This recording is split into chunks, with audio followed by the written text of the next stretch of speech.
Hello everyone, welcome back to Roops reels. ನಾನು ನಿಮ್ಗೆ ಇವತ್ತು ತೋರಿಸ್ತಾ ಇರೋ ವಿಡಿಯೋ ನಾವು ಎಡಕಲ್ ಗುಡ್ಡಕ್ಕೆ ಹೋಗಿದ್ದಿದ್ದು. ಎಡಕಲ್ ಕೇವ್ಸ್ ಇದು ಓಪನಿಂಗ್ ಟೈಮಿಂಗ್ಸ್ ಬಂದು 9 to 4 ಓಪನ್ ಇರುತ್ತೆ. ಮತ್ತು ಇದು ವಯನಾಡ್ನ ಸುಲ್ತಾನ್ ಬತ್ತೇರಿಯಿಂದ 10 ಕಿಲೋಮೀಟರ್ಸ್ ದೂರದಲ್ಲಿದೆ. ನಾವು ಇಲ್ಲಿಗೆ ಮೈಸೂರಿಂದ ಹೋಗಿದ್ವಿ. ಮೈಸೂರಿಂದ ಇದು ಅರೌಂಡ್ 127 ಕಿಲೋಮೀಟರ್, ಅಂದರೆ ಅರೌಂಡ್ 3 hours ಡ್ರೈವ್ ಮಾಡ್ಕೊಂಡು ಹೋಗ್ಬೋದು. ರೋಡ್ ಕೂಡ ತುಂಬ ಬ್ಯೂಟಿಫುಲ್ ಆಗಿದೆ, ಚೆನ್ನಾಗಿ ಎಂಜಾಯ್ ಮಾಡ್ಬೋದು ಜರ್ನಿ ಕೂಡ. ನಾವಿವಾಗ ಟಿಕೆಟ್ ಕೌಂಟ್ರಿಗೆ ಹೋಗ್ತಾ ಇದ್ದೀವಿ. ಪಾರ್ಕಿಂಗ್ನಲ್ಲಿ ವೆಹಿಕಲ್ನಲ್ಲಿ ನಿಲ್ಲಿಸಿ ಟಿಕೆಟ್ ಕೌಂಟ್ರಿಗೆ ಹೋಗೋಕ್ಕೇ ಅರೌಂಡ್ ಹತ್ತತ್ರ 1 ಕಿಲೋಮೀಟರ್ ಆಗ್ಬೋದು ಅನ್ಕೊಂತೀನಿ. ಯಾಕಂದರೆ 15-20 ನಿಮಿಷನೇ ನಡ್ಕೊಂಡು ಹೋದ್ವಿ ನಾವು. ಅಪ್ ರೋಡು ಅದೊಂದು ಪ್ರಾಬ್ಲಮ್ಮು. ಸೊ ಕಾಲು ನೋವಿರೋರಿಗೆ ಸ್ವಲ್ಪ ಕಷ್ಟ ಆಗ್ಬೋದು. ಪ್ಲ್ಯಾನ್ ಮಾಡಬೇಕಾದ್ರೆ ನೋಡ್ಕೊಂಡು ಮಾಡಿ. ಇಲ್ಲಿ ಟಿಕೆಟ್ ಕೌಂಟ್ರಿಗೆ ಬಂದು ದೊಡ್ಡವ್ರಿಗೆ 50 ರುಪೀಸು ಮತ್ತು ಚಿಕ್ಕವ್ರಿಗೆ 30 ರುಪೀಸ್ ಟಿಕೆಟು. ಮಕ್ಕಳಿಗೆ ಟಿಕೆಟ್ ತೊಗೊಂಡು ಇಲ್ಲಿಂದ ನಾವು ಹತ್ತಕ್ಕೆ ಸ್ಟಾರ್ಟ್ ಮಾಡ್ತೀವಿ. ಸೊ ಇಲ್ಲಿಂದ ಏನಪ್ಪ ಅಂತಂದರೆ ಇಲ್ಲಿಂದನೇ ನಮಗೆ ಒಂದು ಹಾಫ್ ಆನ್ ಅವರ್ ಅಷ್ಟು ಬೇಕಾಗುತ್ತೆ ಹತ್ತಕ್ಕೆ ಟೈಮು. ಇಲ್ಲಿಂದ ಆಮೇಲೆ ಇದುವರೆಗೂ ಇದ್ದಿದ್ದೆಲ್ಲ ರೋಡ್ ಅಲ್ವಾ, ಇನ್ಮೇಲೆಲ್ಲ ಆಲ್ಮೋಸ್ಟು ಮೆಟ್ಲುಗಳು, ಸ್ಟೆಪ್ಸ್ ಕಲ್ಲಲ್ಲೇ ಮಾಡಿದ್ದಾರೆ. ಫಸ್ಟ್ ಫೇಸ್ಗೆ ಹೋಗೋಕ್ಕೆ 2 ಫೇಸ್ ಇದೆ ಇದು. ಸೆಕೆಂಡ್ ಫೇಸ್ಗೆ ಹೋಗೋಷ್ಟರಲ್ಲಿ ಸ್ವಲ್ಪ ಸ್ಟೀಲ್ದು ಮೆಟ್ಲುಗಳು ಹಾಕಿದ್ದಾರೆ, ಆ ಕಡೆ ಕೈ ಹಿಡ್ಕೊಂಡು ಹತ್ತೋ ಥರ. ನಾರ್ಮಲ್ ಆಗಿ ಓಕೆ ಫೈನ್, ಹಾಫ್ ಆನ್ ಅವರಲ್ಲಿ ಆರಾಮ್ಸೆ ಹತ್ಬೋದು. ನೀವು ನೋಡ್ತಾ ಇದ್ದೀರಾ ರೋಡ್ ಹೇಗಿದೆ ಅಂತ, ಅಂದರೆ ಲೈಕ್ ಮೆಟ್ಲುಗಳು ಹೇಗಿದ್ದಾವೆ ಹತ್ತಕ್ಕೆ ಅಂತ. ಸೊ ಇದು ಮೆಟ್ಲು ಫಸ್ಟ್ ಫೇಸ್ ಅಂದರೆ ಅದೇ ಸೇಮ್, ಸುತ್ತ ಬೆಟ್ಟಗಳು ಬರುತ್ತೆ, ಮಧ್ಯ ಒಂದು ಸ್ವಲ್ಪ ಜಾಗ ಉಳ್ಕೊಂಡಿರೋ ಥರ ಕಾಣುತ್ತೆ. ಅಲ್ಲಿ ಸ್ವಲ್ಪ ಜನ ಇದ್ದಿದ್ದರಿಂದ ನನಗೆ ಫೇಸ್ 1 ವಿಡಿಯೋ ನಾನು ತೆಗಿಯೋಕ್ಕಾಗಲಿಲ್ಲ. ಸೊ ನಾನಿವಾಗ ಹೋಗ್ತಾ ಇರೋದು ಫೇಸ್ 1ಗೆನೆ.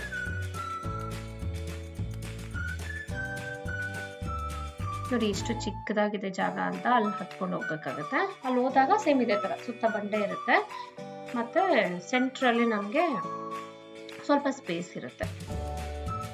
ಫೇಸ್ 1ಗಿಂತ ಫೇಸ್ 2 ತುಂಬ ಚೆನ್ನಾಗಿದೆ. ಈ ಫೇಸ್ 1 ಸ್ವಲ್ಪ ಚಿಕ್ಕದೇನೆ, ಅಂದರೆ ಫಸ್ಟ್ ಹೋದಾಗ ಸಿಗೋಗ್ತದೆ ಇದು. ಇದಾದಮೇಲೆ ನಾವು ಫೇಸ್ 1 ಮುಗಿಸ್ಕೊ ಅಲ್ಲಿ ಒಂದು 5 ನಿಮಿಷ ಅಲ್ಲಿ ಸ್ಪೆಂಡ್ ಮಾಡಿ ನೋಡಿ, ಇಲ್ಲಿ ಹತ್ತುತ್ತಾ ಇರೋ ಮೆಟ್ಲುಗಳು ಸ್ಟೀಲ್ದು ಕಂಪ್ಲೀಟಾಗಿ ಹಾಕ್ಬಿಟ್ಟಿದ್ದಾರೆ, ಆ ಕಡೆ ಇಟ್ಕೊಂಡು ಹತ್ತೋ ಥರ. ಇದು ಫೇಸ್ 2ಗೆ ನಾವು ಬರ್ತಾ ಇರೋದು. ಇಲ್ಲಿ ಮೇಲೆ ಹತ್ತಿ ಅದಾದಮೇಲೆ ಇದೆ ಫೇಸ್ 2ಗೆ ಎಂಟ್ರಿ. ಇದೊಂದು ನಾನು ತುಂಬ ವರ್ಷಗಳ ಆಸೆ, ಎಡಕಲ್ ಗುಡ್ಡ ನೋಡಬೇಕು ಅಂತ. Finally the day has come. So ಇಲ್ಲಿ ಮೇಲೆ ಬಂದಿರ್ತೀವಲ್ವಾ, ಇದು ಹೆಂಗಿದೆ ಅಂದರೆ ಸ್ಟ್ರಕ್ಚರು ಒಂಥರ ನಾವು ಹಿಂಗೆ ಬಾವಿ ಒಳಗಡೆ ಇಳ್ಕೊಂಡು ಹೋಗಿರೋ ಥರ ಫೀಲು. ಗುಹೆ ಥರ ಇದೆ, ದೊಡ್ಡದು ಸುತ್ತ ಇದು ಬರೋದು. ಅದ್ರ ಒಳಗಡೆ ಕೆಳಕ್ಕೆ ಇಳ್ಕೊಂಡು ಹೋಗ್ಬೇಕು.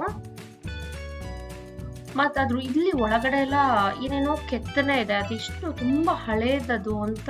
Like I was browsing in the net. ನೋಡಿ ಮೇಲ್ಗಡೆಯಿಂದ ಸೂರ್ಯನ ಬೆಳಕು ಬರುತ್ತೆ, ಹಂಗಾಗಿ ಬೆಳಕಿದೆ, ಇಲ್ಲಾಂದ್ರೆ ಕಂಪ್ಲೀಟ್ ಕತ್ಲೆ ಇರ್ತಿತ್ತು. ಮೇಲಿಂದ ಫಾರ್ಮೇಶನ್ ಅದೇ ಥರ ಇರೋದು, ಹಿಂಗೆಲ್ಲ ಬಂದು ಸುತ್ತ ಗುಂಪು ಕಟ್ಟದಂಗಿದೆ. ಮೇಲಿಂದ ಒಂದು ಸ್ವಲ್ಪನೇ ಪ್ಲೇಸ್ ಇದೆ ಸೂರ್ಯನ ಬೆಳಕು ಬರೋದಕ್ಕೆ ಅಂತಾನೆ. ಇಲ್ಲಿ ಮಳೆಗಾಲದಲ್ಲಿ ಆ್ಯಕ್ಚುಲಿ ಒಂದು ಚಿಕ್ಕ ಪಾಂಡ್ ಥರ ಆಗಿರುತ್ತೆ, ಅದು ಮಳೆ ಬಿದ್ದು ನೀರು ಇಲ್ಲಿ ನಿಂತಿರುತ್ತಂತೆ. ಬಟ್ ನಾವು ಹೋದಾಗ ಬೇಸಿಗೆ ಏಪ್ರಿಲ್ ಆಗಿದ್ದರಿಂದ ನೀರೇನು ನಿಂತಿರಲಿಲ್ಲ, ಜಸ್ಟ್ ಅದು ಹಾಗೆ ಇದ್ದಿತ್ತು, ನೀರೇನೂ ಇರಲಿಲ್ಲ, ಕಂಪ್ಲೀಟ್ ಡ್ರೈ ಇತ್ತು ಅಲ್ಲೊಳಗಡೆ ಎಲ್ಲ. ಮತ್ತು ಇಲ್ಲಿ ಇನ್ನೊಂದು ನಂಗೆ ತುಂಬ ಇಷ್ಟ ಆಗಿತ್ತಂದರೆ 2 ದೊಡ್ಡ ಬಂಡೆಗಳು ಪಕ್ಕ ಏನೋ ಕರೆಕ್ಟಾಗಿ ಗ್ಯಾಪ್ ಕೊಟ್ಟು ನಿಲ್ಸಿದಾರೇನೋ ಅನ್ನೋ ಥರ ಇದೆ. ಅಂದರೆ ಲೈಕ್ ಕಂಪ್ಲೀಟ್ ನೆಲದಿಂದ ನಾವು ಹತ್ಕೊಂಡು ಬಂದ್ವಲ್ಲ ಅರ್ಧ ಗಂಟೆ, ಅಲ್ಲಿಂದನೂ ಫಾರ್ಮ್ ಆಗಿರುವಂಥ ಬಂಡೆ, ಅಂದರೆ ಲೈಕ್ ಅಷ್ಟು ಎತ್ತರ ಇರುವಂಥ ಬಂಡೆ. ತೋರಿಸ್ತೀನಿ ತಾಳಿ. ಇಷ್ಟು ಚೆನ್ನಾಗಿ ಒಂದು ಎಕ್ಸಾಕ್ಟ್ಲಿ ಒಂದು 5 to 10 ಸೆಂಟಿಮೀಟರ್ಸ್ ಗ್ಯಾಪಲ್ಲಿ ಪಕ್ಕ ಇಟ್ಟಂಗಿದೆ. ಒಂಥರ ನಿಮಗೆ ಪ್ಯಾರಲಲ್ ಆಗಿ ಫಾರ್ಮೇಷನ್ ಆಗಿದೆ. ಒಂಥರ ಎಷ್ಟು ಚೆನ್ನಾಗಿ ಅನ್ಸುತ್ತೆ ನೋಡೋಕ್ಕೆ. ಅದು ಏನಾದ್ರು ಬಿದ್ದ ಅಥವಾ ಚಿಕ್ಕ ಮಕ್ಳೇನಾದ್ರು ಕಾಲಿಟ್ಬಿಡ್ತಾರೆ ಅಂತ ಒಂದು ಇದು ಹಾಕಿದ್ದಾರೆ ಅಲ್ಲಿ ಈ ಥರ. ನೋಡಿ ಇದ್ದಾನೆ ಮೇಲಿಂದ ಕೆಳಗಡೆವರೆಗೂ ಸೇಮ್ ಗ್ಯಾಪಲ್ಲಿ ಫಾರ್ಮ್ ಆಗಿದ್ದಾವೆ ಬಂಡೆಗಳು. ಸಖತ್ ಒಂಥರ ಎಕ್ಸೈಟಿಂಗ್ ಅನಿಸ್ತಿತ್ತು ಅದು ನೋಡೋಕ್ಕೆ. ಎಷ್ಟು ಚೆನ್ನಾಗಿದೆಯಪ್ಪ ಅದು ಡಿಫ್ರೆಂಟ್ ಆಗಿ ಅಂತ. ಇಲ್ಲೂ ಆಸ್ ಐ ಟೋಲ್ಡ್ ತುಂಬಾ ಜನಗಳಿದ್ರು. ಬೆಟರ್ ಅಂದರೆ ನೀವು 9 ಅಷ್ಟರಲ್ಲಿ ಇರೋ ಥರ ಹೋಗ್ಬಿಡ್ಬೇಕು, ಆವಾಗ ಚೆನ್ನಾಗಿ ಅನಿಸುತ್ತೆ. ಸೊ ಅಲ್ಲಿ ಆ ಬ್ಯೂಟಿ ಆ್ಯಕ್ಚುಲಿ ಕ್ಯಾಮ್ರಾದಲ್ಲಿ ಕ್ಯಾಪ್ಚರ್ ಆಗಿಲ್ಲ. ಅಲ್ಲಿ ಹೋಗಿ ನಿಂತಾಗ ನಿಜವಾಗ್ಲೂ ಖುಷಿ ಅನಿಸುತ್ತೆ. So even you can try it out for a day. ಅಲ್ಲಿಂದ ಇಳ್ಕೊಂಡು ಬಂದಮೇಲೆ ಪಾರ್ಕಿಂಗ್ ಲಾಟಲ್ಲಿ ನಮಗೆ ಲೈವ್ ಚಾಕ್ಲೇಟ್ ಫ್ಯಾಕ್ಟ್ರಿ ಅಂತ ಇತ್ತು. So molten chocolate with dry fruits. It was really so yummy. ಮೊದಲೇ ಎಕ್ಸಾಸ್ಟ್ ಆಗಿರ್ತೀವಲ್ಲ ಹತ್ತಿ ಇಳಿದು ಅರೌಂಡ್ 2 hours. ಸೊ ತುಂಬ ಎನರ್ಜಿ ಸಿಕ್ತು and very tasty also. So ನೀವು ಕೂಡ ಟ್ರೈ ಮಾಡ್ಬೋದು. ಅಲ್ಲೇ ನಮಗೆ ಪಾರ್ಕಿಂಗ್ ಲಾಟಲ್ಲೇ ತುಂಬ ಅಡ್ವರ್ಟೈಸ್ಮೆಂಟ್ಸು ಹಾಕಿರ್ತಾರೆ ಎಲ್ಲಿ ಹೋಗ್ಬೇಕನ್ನೋ ಇದ್ರ ಬಗ್ಗೆ ಆ್ಯಕ್ಚುಲಿ ಡೈರೆಕ್ಷನ್ಸ್ ಎಲ್ಲ. It was tasty. So this is all about our trip to Edakkal caves. Next ವಿಡಿಯೋದಲ್ಲಿ ಸಿಗ್ತೀನಿ. ಟಿಲ್ ದೆನ್ ಟೇಕ್ ಕೇರ್, ಬಾಯ್.